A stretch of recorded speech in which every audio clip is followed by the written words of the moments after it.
Vous êtes installé chez vous, dans cet appartement, au rez-de-chaussée. C'est samedi après-midi, Camille et Nous sont à leur activité. Tout à l'heure, pour les emmener, comme il pleuvait fort, vous avez préféré prendre votre voiture. 5 minutes de trajet. En rentrant, vous avez franchi le pont qui enjambe la rivière et vous avez été impressionné par la hauteur du cours d'eau. Ça arrive parfois, mais l'eau avait une couleur sombre, noire, sans doute due à la quantité de boue et de terre qu'elle transporte dans ces circonstances. Quelques troncs d'arbres sont d'ailleurs transportés par ce courant violent. Vous êtes garé devant chez vous et pour rejoindre votre habitation, il vous a fallu courir pour éviter d'être trempé. Pendant cette courte course, vous n'avez pas réussi à éviter de nombreuses flaques d'eau. Vos pieds sont donc mouillés et vous avez froid. D'autant que malgré cette course rapide, vos vêtements aussi ont pris l'eau. Votre pantalon mouillé colle à votre peau lorsque vous franchissez le seuil de votre porte. Et maintenant, que faites-vous ? Déjà, je serais jamais allée à la MJC avec ce temps-là dehors. Ouais. Mais bon, je vais prendre une douche chaude, quoi. Si j'ai froid, je me change. Pour pas attraper froid, quoi. Ah oui, Bah ouais. ouais. Très bien. Dans 1 heure maintenant, il faut aller chercher Camille et Nous. En revenant dans la pièce principale de votre appartement, vous regardez par la fenêtre, la pluie a encore augmenté de puissance. Devant chez vous, dans la rue, il y a une bouche d'égout. Et il est vrai que dans ces circonstances, elle a tendance à se boucher assez vite. Aujourd'hui, c'est le cas. Elle ne joue plus son rôle d'évacuation. Il pleut. De plus en plus fort. L'eau dans la rue a donc monté. Il pleut. Vous voyez l'eau qui est montée dans la rue grâce aux roues de votre nouvelle voiture.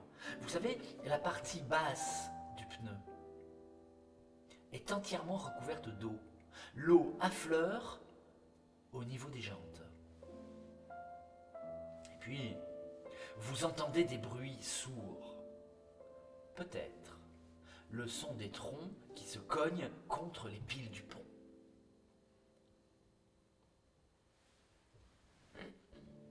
Il y a Sado dans la rue. Il faut aller chercher les enfants dans 1 heure. Vous êtes chez vous. Maintenant, qu'est-ce que vous faites ? Bah, je ressors et je vais les chercher maintenant, quoi. Vous allez chercher les enfants. Bah, si la bouche d'égout,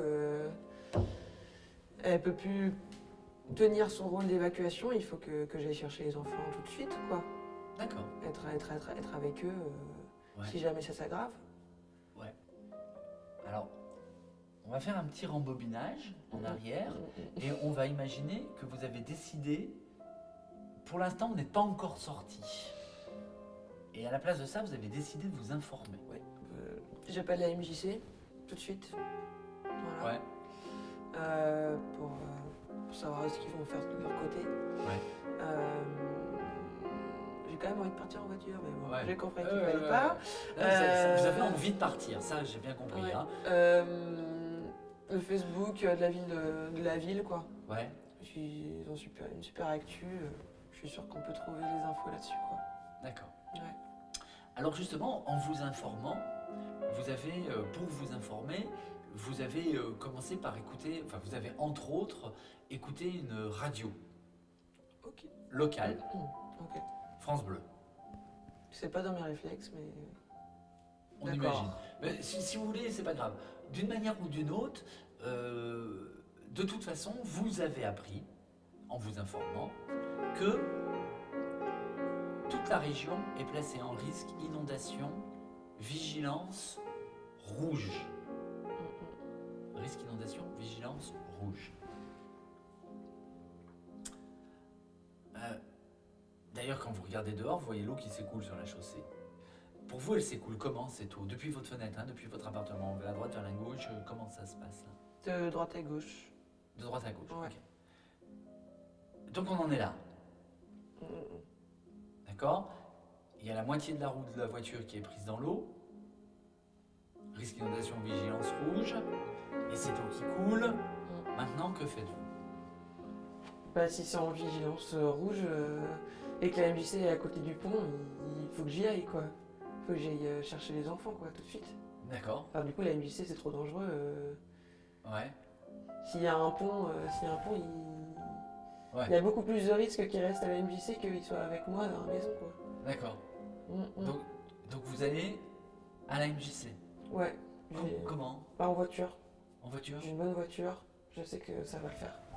D'accord. Il y a pas de risque, quoi. Enfin, il y a peu de risques. Là, vous prenez la voiture et Ouais. c'est parti. Mm. Très bien. On va faire un tout petit rembobinage. Je vais chercher les enfants maintenant, moi. Enfin, D'accord. je m'imagine pas autrement. Enfin, Vous pouvez pas imaginer de pas aller chercher les enfants là? bah là, maintenant, avec la pluie et l'eau qui monte, la bouche d'égout qui se bouche, Ouais. il faut aller les chercher maintenant, quoi. D'accord. Donc là, hop, vous allez chercher les enfants. Quoi qu'il arrive. C'est bon? Ouais. Ok. Ah, pour les besoins de l'histoire, on va essayer l'exercice, on va imaginer que vous n'êtes pas encore allé chercher les enfants. D'accord. Vous restez chez vous. Oui. Par la fenêtre. Vous voyez que l'eau est encore montée. La pluie s'est intensifiée. Même la lumière du jour s'est atténuée. Le bruit des arbres qui se cognent contre les piles du pont est de plus en plus fréquent. Dans la rue, devant vous, une poubelle s'est renversée et déverse son contenu. Et puis vous entendez une sorte de grondement. C'est le roulement des pierres au fond de la rivière. Ça fait ce bruit là, comme ça. Et d'ailleurs, ces pierres, en s'entrechoquant, dégagent dans l'air une odeur de soufre. Il y a cette eau, il y a ce bruit, il y a cette pluie, il y a tout ça. Et à ce moment-là, on sonne à votre porte. C'est votre voisin. Il est inquiet, il est très inquiet. Lui aussi est trempé de la tête aux pieds. Chez lui, l'eau est déjà rentrée. Pas chez vous, mais chez lui, oui. Le temps de se calmer un peu, il vous demande votre avis, Suzy. T'as vu ça? C'est quoi ça, Verne? Est-ce que tu crois que ça peut s'aggraver? L'eau, elle peut encore monter? Ça a l'air de vouloir monter, oui. Bien sûr, je pensais que vous pouvez monter. D'ailleurs, le temps de cette conversation, l'eau a encore grimpé de quelques centimètres. Votre voisin se décompose, s'assoit sur une chaise, vous dit que sa voiture à lui est déjà inondée. Il veut aller chercher ses enfants qui sont dans le même bâtiment que Camille et nous à la MJC.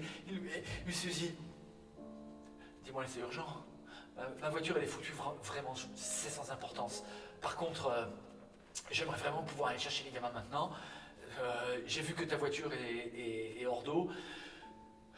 Suzy, on prend ta voiture, on va chercher les gamins. S'il te plaît. Ouais, on y va tous les deux. Oui. S'il faut, on prend un raccourci, on finira à pied. Mais oui, là, ici, il y a tes enfants et mes enfants, il faut qu'on y aille tous les deux, quoi. C'est sûr et certain, quoi. On y va. On y va. Vous avez accepté. Alors on va faire un petit rembobinage. Vous avez refusé. Le voisin vous demande si vous avez votre téléphone portable. Dans l'affolement, le sien lui a échappé des mains, il est tombé dans l'eau. Donc il est utilisable. S'il te plaît, Suzy, est-ce qu'on peut passer au moins un petit coup de téléphone à la MJC? Ah oui, il faut qu'on prenne des nouvelles, là. Ouais, ouais. Ah oui. Vous avez accepté. Hélas, la MJC est injoignable. Le réseau téléphonique est saturé.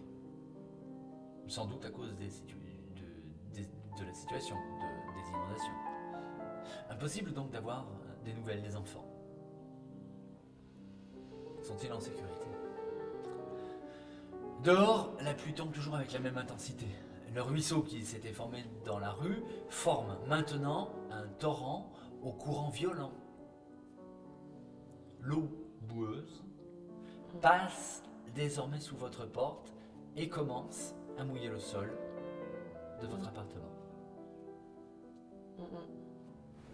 Que faites-vous? Je bouche les trous de porte, Ouais, je ferme les volets électriques, j'essaie de me calfeutrer au maximum. d'accord. Vous fermez la maison, Ouais. et vous étanchéifiez la maison, quoi. Bah ouais, là du coup. D'accord. Votre voisin, qui semble avoir repris ses esprits, s'inquiète et vous suggère, Suzy, tu crois pas qu'il faudrait qu'on monte à l'étage? Bah, j'aimerais bien rester là pour voir l'évolution de l'entrée de l'eau dans l'appartement. Mais oui. On monte ou on monte pas? Allez, on monte, ouais. On monte? Ouais. Votre voisin vous dit, au passage, est-ce qu'on n'en profiterait pas pour couper l'électricité? Moi, je suis pas trop qualifiée, je pense que la mairie va s'en occuper. On touche à rien alors? Non, D'accord. c'est plus prudent. Vous avez accepté. Et vous êtes monté à l'étage. La rivière a maintenant bien débordé. Et ce n'est plus contre les piles du pont que viennent se heurter les branches et les troncs d'arbres, mais directement contre les murs de votre maison. Et vous entendez nettement le son de ces troncs d'arbres qui se cognent là, contre les murs, les bruits sourds là. Au fait, en montant, tout à l'heure, est-ce que vous avez pris des objets en particulier avec vous? Bah, du coup, oui. Ouais. Ordinateur, mon téléphone, Ouais, et les albums photos des enfants, ouais, c'est important, quoi. d'accord. Ouais. D'autres choses? Non, c'est principal. C'est le principal. Tout petit rembobinage. Pas grand chose, vous allez voir. Et dans la précipitation, il se trouve que vous avez oublié votre téléphone portable dans la pièce du bas. Ça m'arriverait jamais, hein, je vous le dis. Ouais, mais voilà, c'est là. Ok. Et il est dans la pièce du bas, le téléphone, sur une table, au sec. Vous voulez le récupérer, mais l'eau est encore montée. Ça, vous le voyez grâce aux chaises qui flottent désormais sur cette surface froide, noire, rose. Vous hésitez. Rejoindre le téléphone vous obligera à avoir de l'eau au niveau du genou. C'est pas grave. Qu'est-ce que vous faites? Bah, je vais chercher, quoi. C'est notre seul moyen de communiquer. Donc ouais, j'y vais, quoi. Tant pis pour les chaussures. Oh ouais, On y va, quoi. vous allez chercher le téléphone. Ouais. Oui. Il y a plus important que se tremper un peu les pieds, quoi. D'accord. Et plusieurs heures se sont maintenant écoulées. L'eau s'est retirée et vous avez pu redescendre en toute sécurité dans votre appartement qui est dévasté, bien sûr. L'épisode de crue est bien fini. Vous êtes fatigué, vous avez froid et vous avez soif. Vous avez soif parce que vous n'avez pas bu depuis plusieurs heures, depuis le début de cette crue. Que faites-vous? Bah, je cours au robinet. Ouais. Puis je bois de l'eau. D'accord. Ok. Allez, on frappe à la porte, ce sont les pompiers. Ils veulent vérifier que tout va bien pour vous et vous informent que vous pouvez aller chercher les enfants, car ils sont tous sains et saufs. Allez, Miss.